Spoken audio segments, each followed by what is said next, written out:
عام هجري مبارك بإذن الله علينا وعليكم جميعا. طبعا بكرة الخميس فأجازة رسمية. كل سنة وحضراتكم طيبين، ربنا يعود عليكم الأيام دي بخير إن شاء الله. فالناس اللي بتشتغل الصبح عامة أو وردياتها الصبح بكرة أجازة رسمي، فما يعني ما تنزلش تعطل نفسك. حاول انزل في وقت تاني، يعني ما تنزلش فترة الصبح ليه؟ لأن هتنزل الدنيا كلها أجازة، هتلاقي البلد فاضية، فهتنزل تحرق على الفاضي، ممكن تضايق نفسك، ايه ده ما فيش شغل، ممكن في ناس تبقى ناسيه اصلا اللي بكره اجازه رسميه. فاهمني؟ فان شاء الله بكره اجازه رسميه، ادينا بننبه وننوه. بالنسبه للفتره ديت الشغل فيها مريح، الشغل فيها مريح عشان في امتحانات ثانويه عامه غالبا يعني.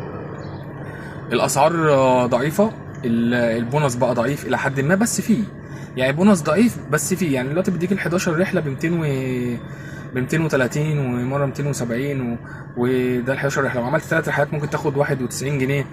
فالبونص ضعيف وثمن الرحلات ضعيفه. ثمن الرحلات ضعيفه ليه؟ لان مفيش اقبال على على البرامج بسبب الثانويه العامه. يعني في ناس كتير بتمتحن وفي ناس مسافره، فالدنيا لسه ان شاء الله يعني اقول على نهايه 6 كده او بدايه 5 7 كده هتلاقي ان شاء الله الدنيا مشيت تمام والامور ظبطت.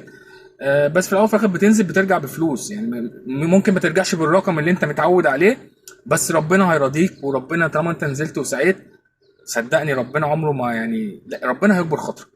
فانت انزل واسعى واعمل اللي عليك وربنا يرزقنا الخير اجمع انا وانتوا اجمعين ان شاء الله. حبيت بس انوه عليكم ان بكره اجازه رسمي.